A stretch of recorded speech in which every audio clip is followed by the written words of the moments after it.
वर्षेको हामी महसुस गर्नेछौँ। परमेश्वरको आशिषलाई हामी महसुस गर्नेछौँ।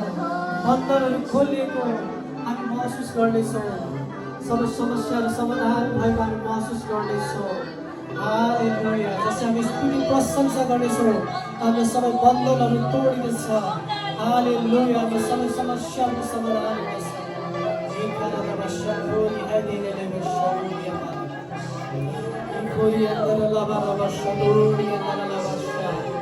साँच्चै परमेश्वरका हामीलाई अभिषेक गर्नु नि उहाँ हुनुहुन्छ। हालेलुया।